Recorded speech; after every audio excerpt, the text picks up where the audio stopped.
Salut, bonjour à toutes et à tous et bienvenue sur Glouglou TV, la seule chaîne du glouglou, des canons et de tout ce qu'il faut savoir sur le vin. Et aujourd'hui, on va essayer de répondre à deux questions. C'est quoi un sommelier et comment le devenir? Comment devenir un bon sommelier? Et on a la chance d'être dans un cadre magnifique au pied des Alpilles, à côté de Saint-Rémy de Provence. Et on va essayer de prouver que le métier de sommelier, c'est avant tout un métier qui est raccordé à la nature.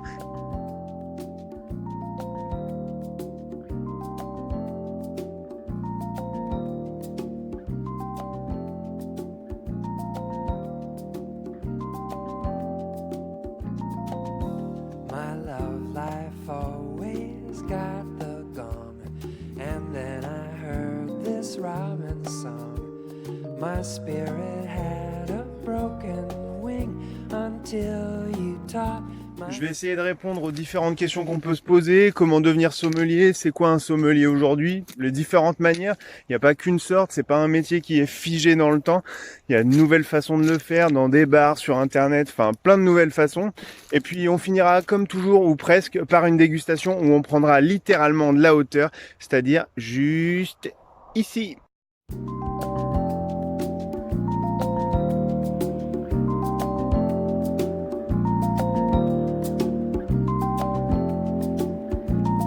Pas par un petit rappel historique, histoire que ce soit bien chiant. Dès l'Antiquité, en fait, on trouve traces de sommeliers. On n'appelait pas ça vraiment comme ça, mais on trouve traces comme Hébé et Ganymède, qui étaient au service des dieux, qui servaient le précieux nectar divin. Dans la Bible, après, on retrouve certaines traces. Et puis, au Moyen-Âge, plus encore, avec... on n'appelait pas ça des sommeliers, on appelait ça des échansons. C'était des personnes qui étaient dévolues au service des vins et auxquelles il fallait faire... enfin, on attachait une grande confiance. Il y avait pas mal d'empoisonnement et le vin était considéré comme une boisson plus saine que l'eau. Quelle belle époque. Et du coup, il fallait faire confiance à son échanson. Donc, petit à petit, il y avait une place privilégiée de ce personnage auprès des puissants. Et ensuite, le raffinement est venu avec les différentes cours royales, notamment celle de Louis XIV, où du lever au coucher du roi, tout était régi, codifié. Pareil pour les teufs, à l'époque, on servait pas mal de vin, il était très apprécié, et il fallait qu'aussi son service soit régi, codifié, c'était une vraie mise en scène, un vrai spectacle. Et ensuite, on peut parler de la sommellerie moderne avec la bourgeoisie et la Révolution française. Donc les cuisiniers qui étaient avant dévolus au service de la noblesse montent leur propre restaurant. Souvent à Paris, c'est l'essor, l'avènement de la grande gastronomie parisienne. La qualité des vins qu'on sert est en constante amélioration. Ça dépend du type d'établissement, mais on peut dire que c'est là que apparaît la sommellerie moderne. Quelques exceptions près, le sommelier de l'époque, il réceptionne les barriques et c'est lui qui procède à la mise en bouteille et contrôle la qualité des vins. Donc c'est la gastronomie ou l'art de se délecter. On observe que la réflexion derrière tout cela est aussi importante que les breuvages servis. Un sens comme une destinée, un artisanat de l'enivrement, comme un processus où l'étiquette et les codes définissent cette humanité. Je me cherche à installer partout. Enfin bon, bref, c'est l'avènement de la grande gastronomie française. Your bananas get thrown at me and mine get thrown at you. And every night we fuss and fight like crazy people do. I guess love is always just love is monkey see and monkey do. That's all it is, peaches. Love is monkey see. Le métier de sommelier, c'est un métier qui est super cool à pratiquer. Et puis en ce moment, c'est un peu hype. C'est-à-dire que quand tu arrives dans une résoie et que tu dis que tu es sommelier, tu passes un peu tout de suite pour le gourou, le sachant. Ah bon, t'es sommelier? Waouh, il fait un truc trop cool, le mec. Alors, tu vois, t'es pas médecin, t'es pas ingénieur, neurochirurgien. T'es sommelier, mais t'es quand même un truc un peu classe, quoi. Parce que tout le monde s'intéresse au vin et tout le monde veut en savoir un petit peu plus. Et du coup, tu passes pour le sachant, un peu le chaman de la soirée. Et du coup, tout le monde te demande, ah, mais alors, tu connais tous les vins et tu connais tous les breuvages? Bah non, tu connais pas tout en fait. Je le dis pas, hein. Je dis, ouais, bien sûr, je connais tout. Mais non, tu connais pas tout. Le vin, t'en apprends tous les jours. Et du coup, goûter du vin, les déguster, il y a pire comme taf, quoi. Ah non mais Johan, mais qu'est-ce qu'il s'envoie comme bouteille là dans la soirée, hein? Il en discute, il en parle. Ah non, mais c'est pas du tout ça, il a pas du tout un problème avec l'alcool, hein. Il est sommelier. Ah d'accord, il est sommelier, bah ça tout s'explique alors. Johan, je te resserre? Bref, j'en déconne un petit peu, mais il y a un petit peu de vrai quand même dans l'histoire. Le métier de sommelier, en tout cas, c'est pas que ça, c'est pas que un peu de la déconne et tout, c'est plein de formes diverses maintenant. On n'est plus enfermé dans le cadre stricto sensu du restaurant. Maintenant, il y a des sommeliers qui exercent sur Internet, des activités de conseil. Il y a de plus en plus de no-tourisme qui se développe et on a besoin de plus en plus de sommeliers et de personnes qui représentent un peu l'univers du vin. D'ailleurs, ouais, le métier de sommelier, il a pris plein de formes diverses et c'est vachement bien que ça se soit ouvert et que ce soit sorti du cadre vraiment très un petit peu coinsos du restaurant gastronomique. Maintenant, il y a plein de bars à vin où les mecs te servent en jean basket, ils sont hyper pointus et très très cool et ça change un petit peu. Moi, je pense qu'aussi que là, au niveau de la relation avec le client, les gens sont en attente de sincérité et dès que tu joues un jeu, ça sent la fausse note, quoi. Devenir sommelier, ça veut pas dire tout connaître, mais par contre, il faut quand même une certaine formation. Je dis pas que c'est obligatoire, mais c'est une bonne base. Alors, soit tu peux faire le lycée hôtelier, puis une mention complémentaire en sommellerie, soit tu peux faire une école privée qui coûte un bras, mais que tu peux essayer de te faire financer. Enfin, tout ça, c'est des investissements qu'il faut que tu calcules et que tu vois si ça t'intéresse ou pas. Après, tu peux très bien te faire embaucher, notamment dans un bar à vin où tu vas découvrir tous les jours de nouveaux clients, de nouveaux vins. C'est l'avantage des vins ouverts, c'est que tu as une multitude de vins que tu vas découvrir et il faut savoir les faire partager. Donc c'est une super bonne école, le bar à vin. J'ai un peu essoufflé là. Après, le métier de sommelier aussi, c'est un métier qui est technique. Il faut savoir ouvrir des bouteilles, les présenter, parler aux clients. C'est vraiment un métier de contact, mais il faut pas oublier ce côté technique. Moi, il m'est arrivé 2-3 actions un peu gênantes en salle. Et ouais, en parlant d'action, moi, il m'en arrive et il m'en arrivera toujours, mais je m'en souviens d'une. C'était au tout début. J'arrive sur une table, le mec un peu coinceau, c'est genre BCBG, il me commande une bonne bouteille de champagne, genre un dompé. J'arrive à table, je suis refait, je regarde les autres et tout, ouais, un dompé quand même à table et tout, j'étais refait. J'arrive, je la débouche, je sais pas pourquoi elle avait dû être secouée ou machin. Paf, ça fait un geyser, mon pote. Tu sais, le premier réflexe débile, je pose la main sur le truc comme ça. Grosse erreur à jamais faire. Je pose la main, du coup, ça fait fla, ça part en latéral comme ça sur toute la table. Les deux meufs recouvertes de chambre. Je peux te dire que j'étais vert de honte. Après, déjà, tu passes pour un con. À chaque fois que tu passes en salle devant la table, tout le monde se fout de ta gueule. Et puis, voilà, quoi. C'est les petites humiliations du quotidien, quoi, de tous les jours. Le métier de sommelier, c'est très cool, mais parfois, faut savoir faire avec les aléas, quoi. Tout à l'heure, je me la pétais un peu en parlant de gourou, de chaman. L'idée de ce qu'on fait du métier de sommelier qui est un peu hype, surtout en ce moment. Mais le métier de sommelier, c'est avant tout un métier de passeur et c'est un métier d'humilité.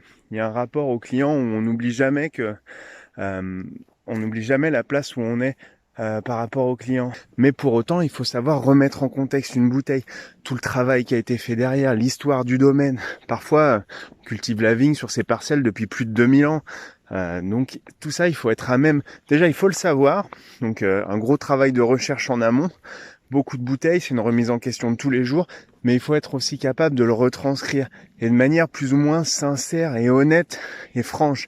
Il y a des gens qui n'ont pas forcément envie que tu leur blablates toute l'histoire, d'autres qui sont un peu demandeurs. Et ça, toi, tu dois t'adapter à tout ça et tu dois le cerner. C'est pour ça que le métier de sommelier, c'est un métier où il faut vraiment arriver à pouvoir capter un peu ce que recherchent les gens.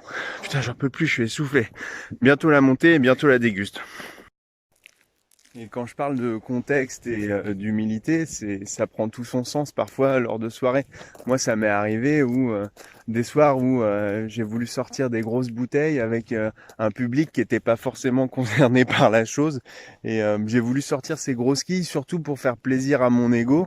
Et j'ai pas réussi à remettre en contexte les bouteilles que je servais. C'est-à-dire que j'ai ouvert des bouteilles, c'était ni le moment ni le lieu de le faire. Et ça m'arrive encore de me faire prendre, mais bon, t'ouvres une grosse quille, tout le monde s'en balèque, tu fais plaisir qu'à toi, et au final après t'es dégoûté parce que même toi t'as pas su bien en profiter et personne n'en a profité autour. Donc c'est pour ça que remettre en contexte une bouteille, essayer de la mettre en situation, c'est hyper important.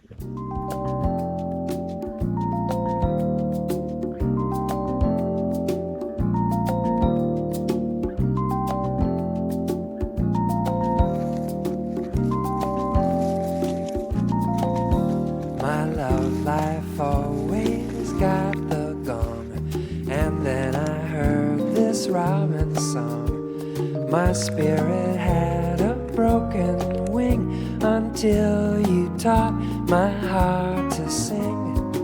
It snowed the day you came to me. I lost my inner melody. I could not break the blues of spring. Je crois que tout à l'heure je parlais d'humilité et on a encore une preuve aujourd'hui avec un de mes exploits, c'est que je pars faire une dégustation au sommet d'un des monts des Alpilles et je n'emporte qu'un verre que je viens de fracasser en faisant la vidéo, quoi. Voilà, je vous montre.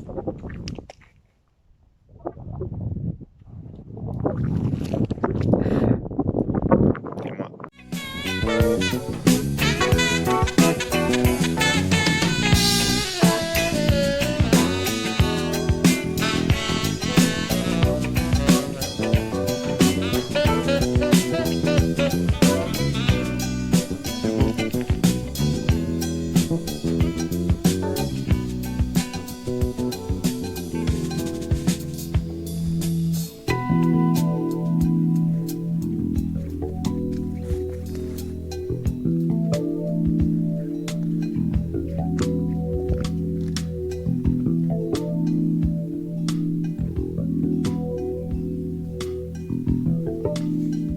J'ai choisi de sortir aujourd'hui et de vous parler du métier de sommelier à l'extérieur, parce qu'il y a un grand penseur du vin et notamment du vin nature qui s'appelait Jules Chauvet, pape de la vinification naturelle, vigneron lui-même, œnologue, penseur du vin, écrivain, poète, enfin tout ça.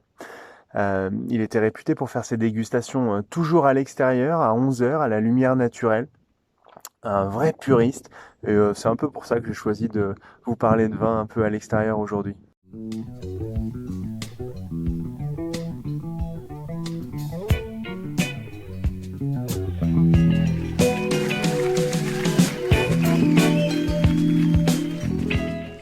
Et aujourd'hui, j'ai cassé le verre pour la dégustation et je vous propose un vin qui vient pas du tout des Alpilles, mais de Bourgogne. J'ai choisi de vous proposer un Bourgogne Pinot Noir, donc un cépage classique Pinot Noir. On reviendra un jour sur une vidéo sur les cépages, les appellations. Bon, voilà. Domaine des Gandines, Bourgogne Pinot Noir en 2017. C'est la famille Dananchet qui fait ça. On est dans le sud de la Bourgogne, dans le Mâconnais, qui est plutôt une terre de blanc normalement et de grands chardonnays. Ils ont d'ailleurs de beaux chardonnays en parcelle de Viré-Clissé. Mais voilà, ici un petit Bourgogne Pinot Noir, je l'ai acheté chez mon caviste, on va voir ce que ça donne. Ouverture de la bête.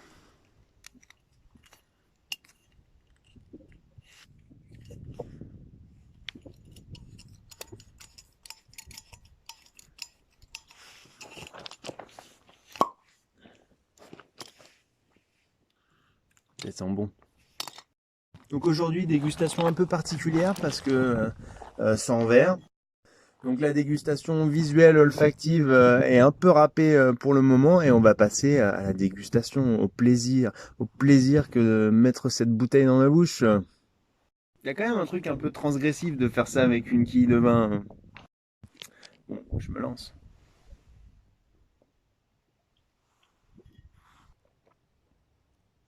Bonheur.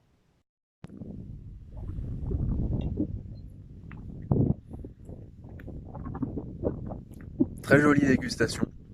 Super pinot noir avec beaucoup de fraîcheur, une pointe acidulée tout le long de la dégustation. Je suis super content d'avoir écouté mon caviste. J'étais parti sur autre chose. Comme quoi, il faut toujours écouter son caviste. J'avais promis que je ferais une vidéo d'ailleurs sur comment acheter une bonne bouteille de vin. La première des règles, c'est d'aller chez son caviste et de l'écouter. En général, ils sont de super bons conseils. Donc très joli Bourgogne Pinot Noir du domaine des Gandines. Beaucoup de fruits, beaucoup de fraîcheur, de la gourmandise et puis en même temps je le déguste au goulot comme Ahmal dans un cadre magnifique. Merci d'avoir suivi cette vidéo, ce petit parcours initiatique autour de la dégustation et du métier de sommelier. Bon, j'ai pas été exhaustif et j'ai dit que les trucs qui m'intéressaient de dire. Mais bon, de toute façon, le métier est protéiforme. Allez, sortez, buvez, drinkez, matchez. Et surtout, n'oubliez pas, épaulez, jetez, buvez.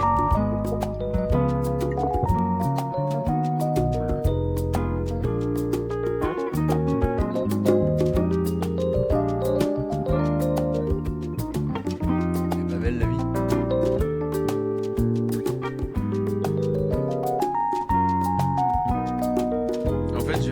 vidéo sans écharpe, mais il caillait de ouf. For once I'm lost for words to say. Guess love is just a true cliche. My spoons are tuned, my cymbals ring. It's you who taught my heart to sing.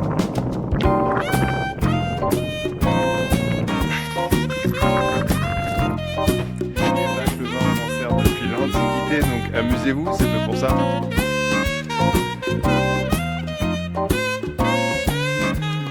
Lady, Santé. I'm so glad